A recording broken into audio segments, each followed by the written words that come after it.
नमस्कार, मेरा नाम है मीनल और माय आर्ट यार्ड में आप सभी का बहुत बहुत स्वागत है। आज मैं आपके सामने राब्ता का 8वां भाग लेकर आई हूँ। पिछले भाग में आपने देखा कि निहाल और नेत्रा ने एक कैफे में रुकते हैं और काफी देर तक क्वालिटी टाइम स्पेंड करते हैं एक दूसरे के साथ। अचानक किसी ने निहाल के कंधे पर हाथ रखा। कौन है वो? चलिए पता करें। निहाल चौंक गया और उसने पलट कर देखा और वहां पर जानते हैं आप कौन खड़ा था? वहां पर खड़ा था समीर।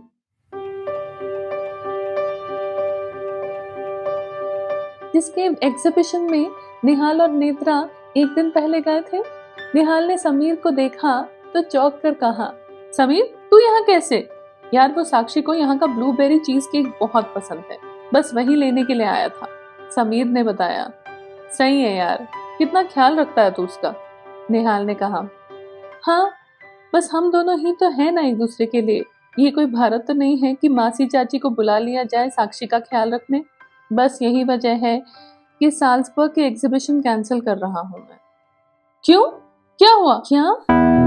निहाल और नेत्रा ने चौंक कर पूछा तो समीर ने भी नेत्रा की तरफ देखा तो निहाल ने बताया, ये नेत्रा है, याद है ना कल मिलवाया था?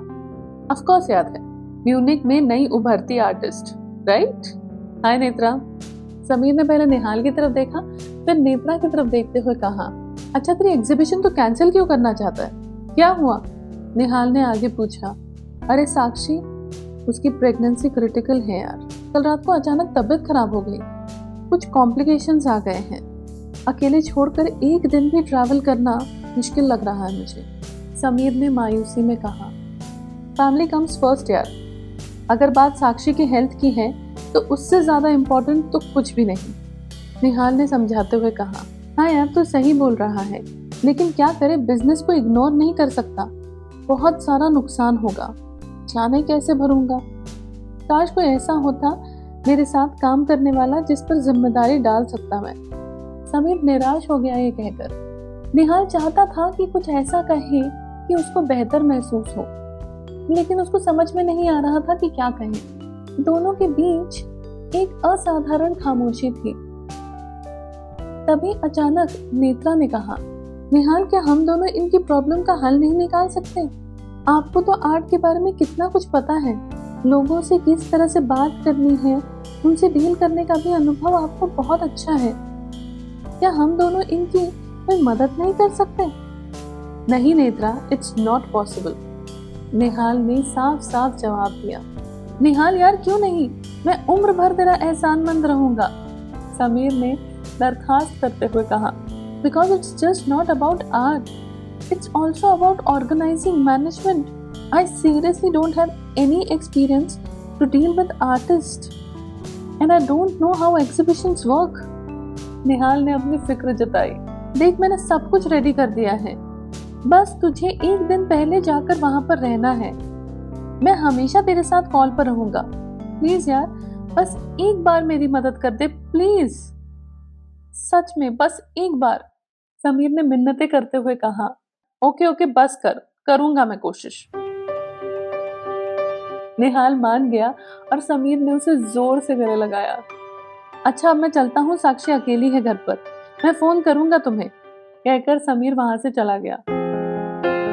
उफ यार मैं उसे मना भी नहीं कर पाया, अब कैसे करूंगा मैं मैनेज, निहाल ने कहा। आई एम सॉरी निहाल, मैंने आपको शायद परेशानी में डाल दिया, नेत्रा ने अब शर्मिंदगी में कहा। That's all right Netra, don't be sorry, I just hope I am able to help him, Nihal ने कहा। आपकी नीयत इतनी साफ है कि यकीन कीजिए आपके जरिए कोई और है जो समीर की मदद करना चाहता है। जब करने वाला वो है तो टेंशन आपकी कैसे? नेत्रा ने सरलता से इतनी बड़ी बात कह दी कि निहाल की उलझन पल भर में दूर हो गई और उसका मन शांत हो गया। थैंक्स, चलो तुम्हें देर हो रही होगी, मैं तुम्हें घर छोड़ देता हूँ, निहाल ने कहा। नेत्रा मुस्कुराई और दोनों कैफे से निकले। दोनों नेत्रा के घर पहुंचे। शाम के लगभग 7 साढ़े 7 बज रहे थे। हल्की हल्की सी ठंड अब महसूस होने लगी थी। क्योंकि बसंत ऋतु में चाहे दिन में सूरज कितनी ही गर्मी क्यों न दे, शामें अक्सर ठंडी होती है। आसमां कुछ बसंती नारंगी जामुनी रंग का हो गया था। निहाल ने कार रोकी और उसने कहा, वाह कितना खूबसूरत समा हो गया है। ऐसा लगता है ऊपर वाला भी कोई आर्टिस्ट ही होगा। देखो कितने सुंदर रंग भर दिए हैं उसने आसमां में। नेत्रा ने आसमां की तरफ देखा और उसके बाद निहाल की तरफ देखकर कहा, थैंक यू निहाल, मुझे नहीं पता कि मैं आपका किस तरह से शुक्रिया अदा करूं। नेत्रा ने कहा, नेत्रा इट्स ऑल राइट, आज मेरे पास टाइम था तो मैं तुम्हारी मदद कर पाया, बस इतनी सी बात है, सो जस्ट चिल। निहाल ने कहा और नेत्रा ने कार का दरवाजा खोला और वो चली गई।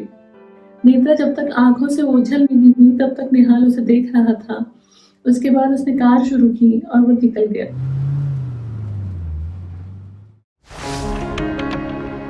दूसरी ओर नेत्रा ने अपने घर का दरवाजा खोला तो देखा कि स्नेहा सोफे पर पैर तान कर बैठी थी टीवी देखते हुए।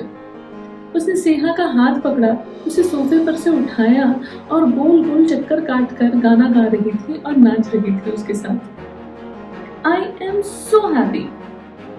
स्नेहा हैरान परेशान हो गई और सर पकड़कर बैठ गई। वो तो दिख रहा है मुझे, लेकिन मुझे तो चक्कर आ गया ना। अब ऐसा क्या करती है निहाल ने कि तू फिदा हुई जा रही है उस पर। यार क्या बताऊं, कुछ तो जादू हो गया है ऐसा लगता है। उनकी बातें कम बातें करते हैं लेकिन इतनी गहरी बातें करते हैं। उफ, क्या लिखते हैं यार वो।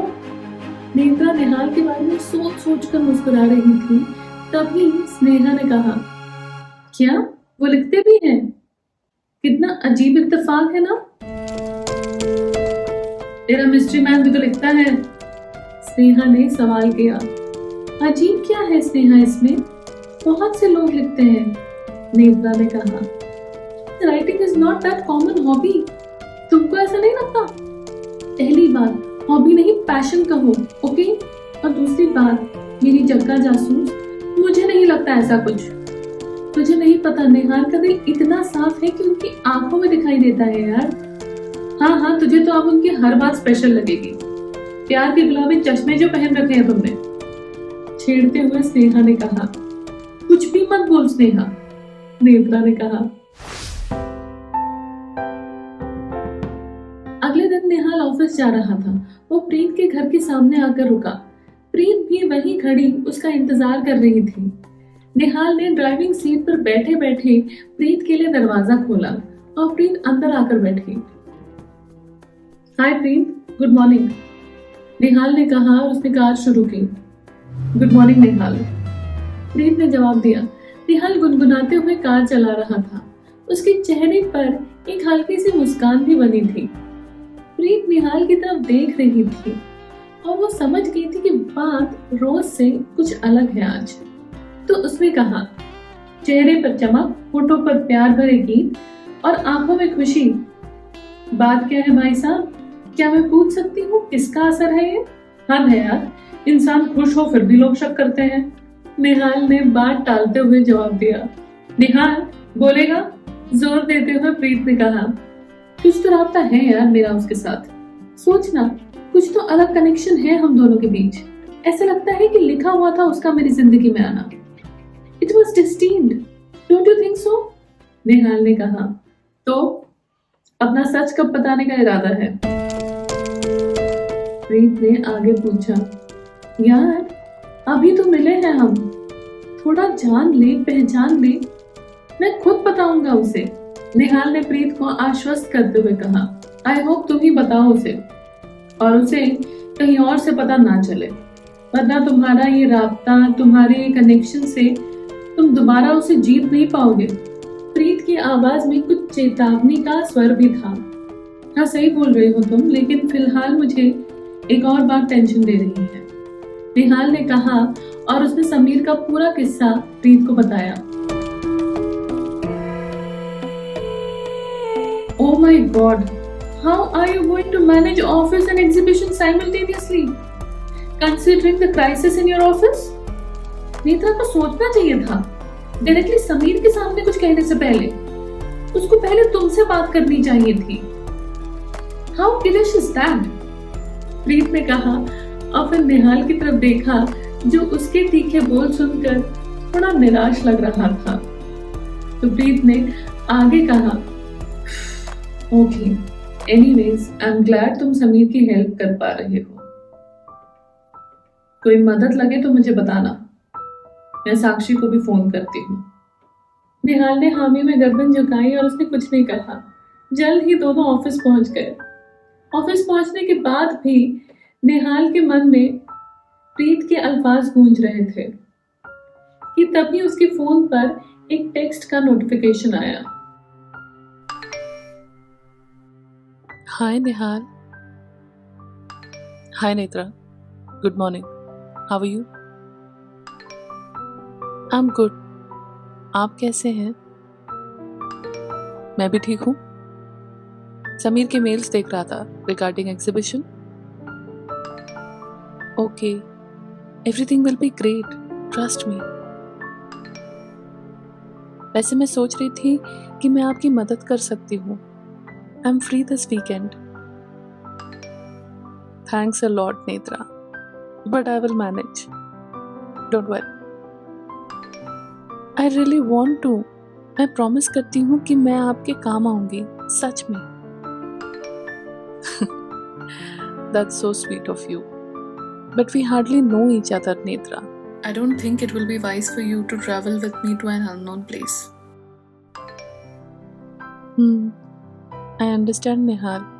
लेकिन अगर आपको कोई भी मदद लगे तो आप प्लीज बताना। वैसे क्या इस हफ्ते हम मिल सकते हैं? हाँ, ऑफ कोर्स। अगर तुम्हारे पास टाइम है तो we can meet tomorrow evening. Perfect, फिर कल शाम को मिलते हैं। That's great. Have a nice day Netra. You too Nihal. Nihal मुस्कुराया, उसने फोन साइड में रखा और अपना काम करने लगा। शाम को वो समीर के घर गया था, उससे एग्जीबिशन के लॉजिस्टिक्स और दूसरी बातें डिस्कस करने के लिए। दोनों ने मिलकर कई तरह की लिस्ट बनाई, आर्टिस्ट की, उनके रिस्पेक्टिव आर्ट वर्क की, वो कहाँ से आने वाले हैं इस बात की, उनका फोन नंबर, किस वक्त तक वो पहुंचेंगे, वॉलंटियर्स के नाम, नंबर इत्यादि। यार निहाल, वो केटरिंग का काम हुआ नहीं है अभी भी। As in, you would need only high tea, ज्यादा कुछ लगेगा नहीं। I think we need to connect with some local bakery, Sameer ने कहा। अरे डोंट वरी, मेरे को पता होगा, मैं बात करूंगा उससे। अच्छा चल, निकलता हूँ मैं, निहाल ने कहा और वो अपने घर के लिए निकला। अगले दिन जब निहाल प्रीत को लेने के लिए गया तो कार में आते ही साथ प्रीत ने निहाल को एक एनवेलप दिया। युवराज ने दिया है तुम्हारे लिए, तुम कुछ पूछ रहे थे ना कल रात को फोन पर उसके साथ, एक बार बात कर लेना फिर भी उससे, प्रीत ने कहा। अच्छा ओके, थैंक्स अ लॉट, निहाल ने कहा। दिन भर निहाल ऑफिस के काम में व्यस्त था और रोज से कुछ ज्यादा देर हो गई थी उसको ऑफिस से निकलते समय। उसने नेत्रा को पूछा था कि मिलना है या फिर बाद में मिलना चाहिए क्योंकि काफी देर हो गई है, लेकिन नेत्रा फिर भी चाहती थी मिलना, इसीलिए निहाल नेत्रा को लेने के लिए उसके घर गया। पिछले 1.5 दिन से म्यूनिख में लगातार हल्की हल्की सी बारिश हो रही थी, जिसकी वजह से ठंड बढ़ गई थी और हालांकि दिन अभी ढला नहीं था लेकिन अंधेरा काफी हो चुका था। निहाल ने गाड़ी नेत्रा के घर के सामने पार्क कर दी थी और वो उसका इंतजार कर रहा था, और जब तक वो आती है उसने सोचा कि वो युवराज को फोन करके उस एनवेलप के बारे में बात कर ले। अचानक से भीनी भीनी बारिश ने जोर पकड़ लिया था। बारिश के साथ तेज आंधी और बिजली भी अचानक से कड़कने लगी थी। नेत्रा घर से बाहर आई तो उसका छाता उससे संभल नहीं रहा था। तेज आंधी के कारण छाते का कोई मतलब ही नहीं बन रहा था। क्योंकि बाहर बारिश हो रही थी और हल्का हल्का सा अंधेरा पड़ गया था, तो निहाल ने अपने कार के शीशे बंद कर दिए और वो युवराज से बात कर रहा था। उसका ध्यान नहीं गया कि कब नेत्रा आकर उसका इंतजार कर रही थी। नेत्रा ने कार की खिड़की पर नॉक किया तो निहाल ने उसके लिए दरवाजा खोला और वो कार के अंदर आई। नेत्रा पूरी तरह से भीग चुकी थी और उसे तेज आंधी के कारण अब बहुत ठंड लग रही थी। फोन पर बात करते हुए निहाल ने नेत्रा को देखा और उसने तुरंत ही कार का टेम्परेचर बढ़ाया और उसे टिश्यूज का बॉक्स दिया। उसके हाथ भीग गए थे, उसके चेहरे पर भी हल्का हल्का सा पानी था और ठंड से नेत्रा कपकपा रही थी। सहमी सी नेत्रा पर निहाल की आंखें कुछ जम गई थी और दूसरी ओर से युवराज ने निहाल को पूछा, निहाल, ओए निहाल, सुनाई दे रहा है कि नहीं? तो कैसा लगा आपको आज का ये भाग? निहाल और नेत्रा के बीच एक स्पार्क तो आपको भी महसूस हुआ होगा, है ना? लेकिन बात अब ऐसी है कि निहाल का सच क्या वो खुद बताएगा या नेत्रा के सामने खुद ब खुद आ जाएगा? आपको क्या लगता है? कैसी होगी नेत्रा की रिएक्शन सच जानने के बाद? जानने के लिए बने रहिए मीनल्स आर्ट के साथ, क्योंकि राब्ता का अगला भाग आ रहा है बहुत जल्द। और अगर आपको ये भाग पसंद आया है, आने वाले भाग देखना चाहते हैं, तो मेरे चैनल मीनल्स आर्ट को सब्सक्राइब जरूर कीजिएगा। इस वीडियो को लाइक करना भूलिएगा मत। तो अगली बार फिर मिलूंगी मैं राब्ता का अगला भाग लेकर।